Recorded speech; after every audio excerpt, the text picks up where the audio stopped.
Well, thanks and good morning. And I have the unfortunate job of being the boring guy who gets to talk about science. And as if that's not bad enough, I'm going to actually start talking about some process issues in science. And I'm not a guy who likes to either talk about or spend time on process issues, but I want to review some aspects of the IPCC, Intergovernmental Panel on Climate Change process, because with a minimal understanding of the process, I think a minimal understanding of the process will affect how you regard the findings of the IPCC, again, the Intergovernmental Panel on Climate Change. So what is the IPCC? Well, so I'm going to talk about process very briefly and then talk about, in fact, the science that's in the latest IPCC assessment report. Okay, so the IPCC was formed in 1988. There are 195 member nations. The primary products are these massive assessment reports, and just to give you an idea of the massiveness, the one that was released in stages over the last 6 months or so was probably 4,000 to 5,000 pages. Okay, so we really are, it's practically an encyclopedia. One thing you should know is that the IPCC is very, very global in scope. Okay, it does not, there is a chapter in the second volume on North America, but it's not focused on the U.S. If you're really interested in the U.S., a good resource is the so-called National Climate Assessment, which is something we do. Actually, the U.S. GCRP, the Global Change Research Program, does that. And it so happens that that comes out every 4 years. The next version of that will be released by the White House in about 2 weeks, in fact. Okay, so one of the things you need to know about the IPCC assessment reports is that they are very, very thoroughly reviewed. There are 3 rounds of review in all, and just to give you a feel for how exhaustive this is, in this report, there were a total of nearly 137,000 comments submitted in the 3 rounds of review. Each one of those, and there's a squadron of people called review editors, and the job of the review editors is to make sure that every one of those comments is responded to appropriately. And both the comments themselves and the responses by the authors are recorded in writing and are made available to the public. So it's an exhaustive review process, and it's a fairly transparent review process.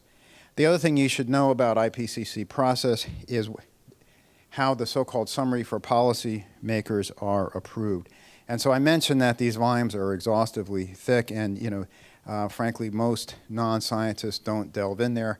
To make the reports a little bit more accessible, each of the 3 volumes has a so-called summary for policymakers, which is 30 to 40 pages.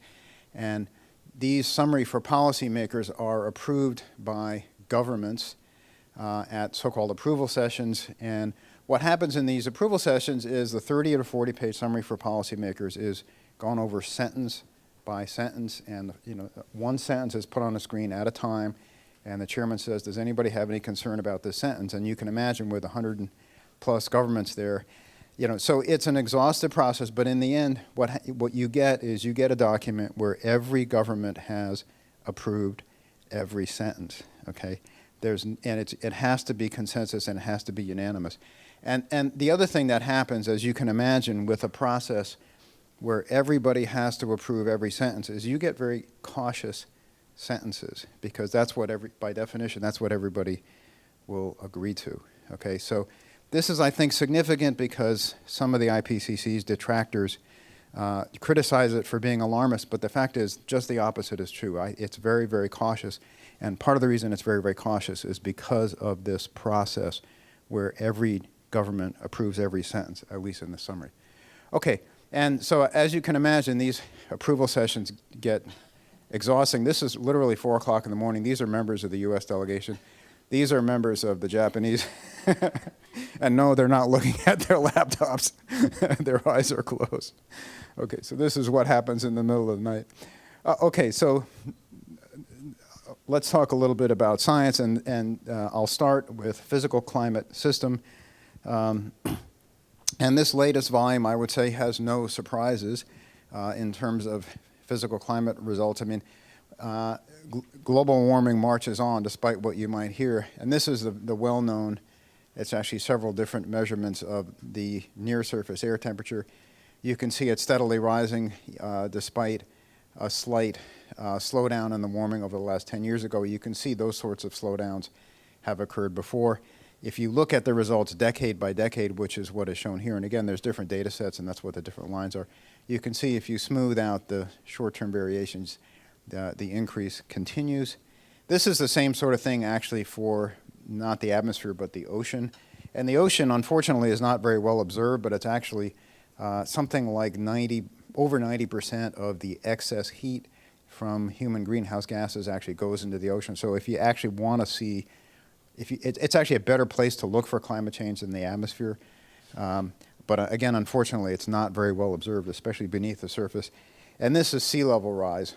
And you can see that's continuing. And in fact, you can see not only is it continuing, it seems to have accelerated. And that apparent acceleration is thought to be robust. And I should say that sea level rise, to some extent, is a good measure of ocean temperature, because one of the drivers of sea level rise is the warming of the ocean, but not the only driver. This is, again, looking at observed changes, this time in snow and ice. And these are, unfortunately, I think, confusing graphs. But what this is showing is the ice loss. This is from the Greenland ice sheet. This is from the Antarctic ice sheet. I'm saying this is confusing because they're showing ice loss.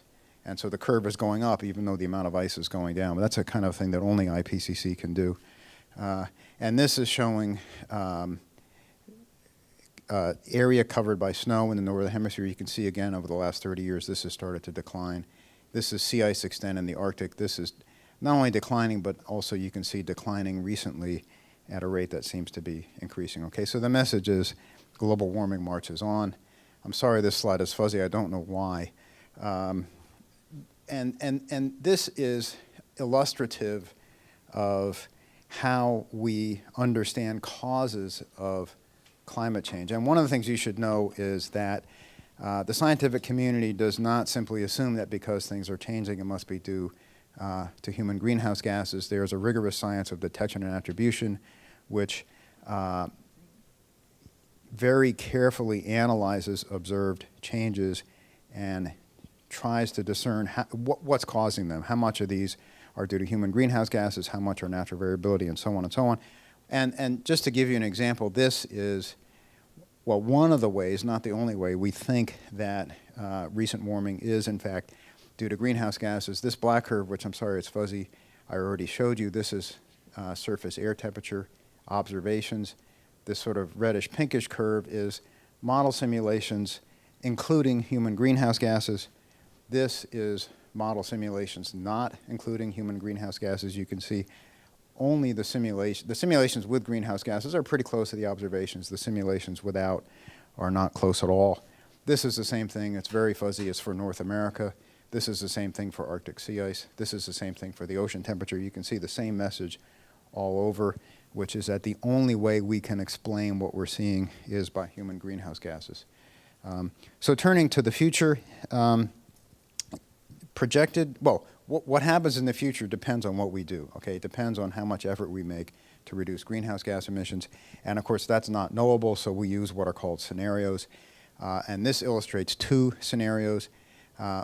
And this is projected future temperatures in a scenario which involves relatively little effort to control greenhouse gas emissions.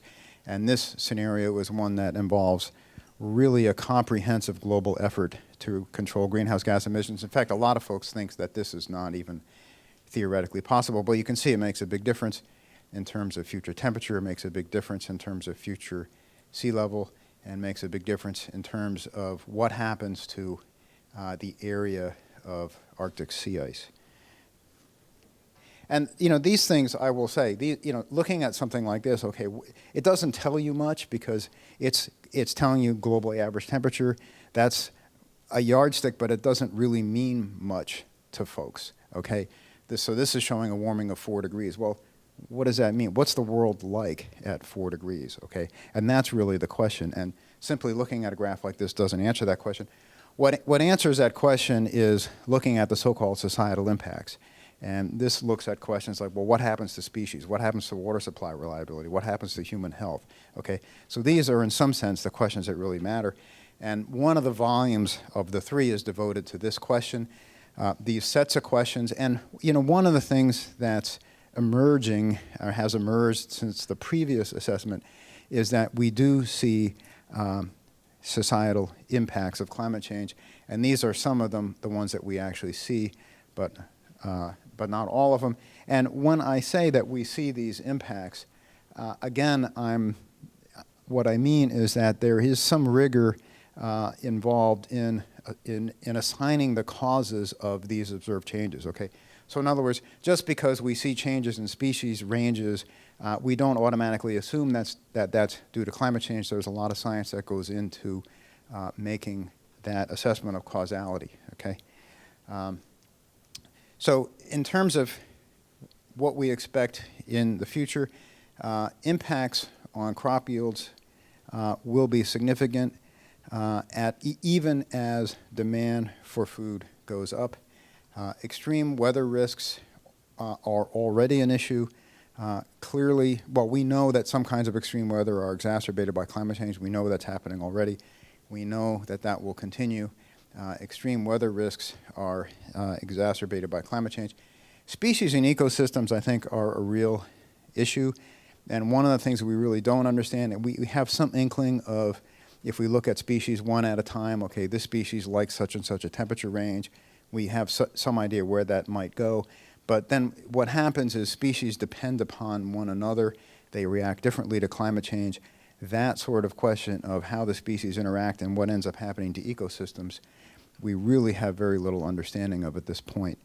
And this paragraph, and I'm quoting here from the summary, this is actually really the only section of the summary for policymakers that looks at, well, what happens at these higher levels of warming, like 4 degrees above. And these are all referenced to the so-called pre-industrial temperature, which means sort of 1850, before we started burning greenhouse gases.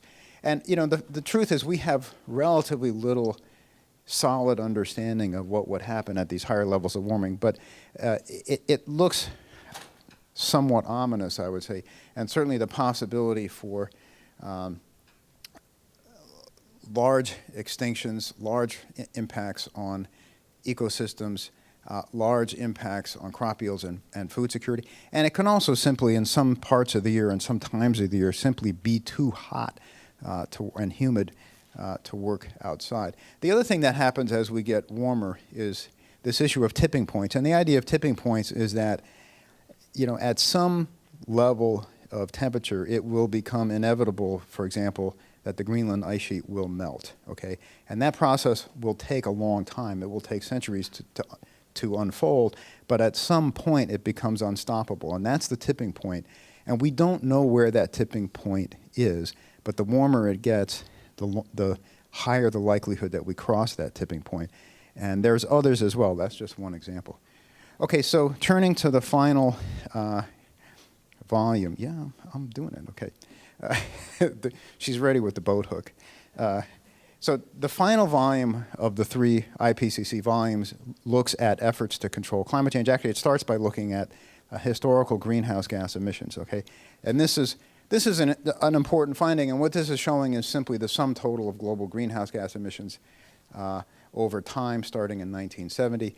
And what's the message? The message is that these emissions not only continue to increase, but are actually accelerating, okay? And keep in mind the difference between emissions and concentrations, okay? So these are emissions. So if emissions were flat, concentrations would still be going up, okay? Because you have to remember, to first approximation, every CO2 molecule we dump in the atmosphere stays there forever, okay? It basically accumulates. This is also interesting, another way of looking at historical greenhouse gas emissions. This is starting in 1990. Here, these emissions are broken down by countries, actually groups of countries. I'll explain the difference between the solid line and the dashed line in a minute, but what this is showing you, the basic message here, is that the conventional wisdom about which countries emit the most is very, very rapidly changing, okay? This shows that the richest countries still emit the most, and certainly This is not by capita, but if you look at per capita emissions, the richest countries still emit the most, but the so-called upper middle income countries are very, very rapidly catching up. And that group of countries includes, for example, China. Okay, so no surprise there. China is now the single biggest emitter. The difference between the solid line and the dotted line is kind of interesting, actually. The solid line is a so-called territorial emissions or territory-based emissions. And what that means is nothing more than if emissions occur in country X, they are assigned to country X, okay? Consumption-based emissions means, for example, if China emits greenhouse gases in the process of manufacturing stuff that we buy and use, then those emissions are assigned to us, okay? So that's, for example, so that's what consumption-based emissions mean. No surprise, if you look at things that way, it makes the emissions of the richest countries look greater. It makes the emissions of the less rich countries look smaller, okay? So in terms of future emissions and future climate change, you know, I'm sure you've all heard about the goal of keeping globally average temperature to within 2 degrees of pre-industrial.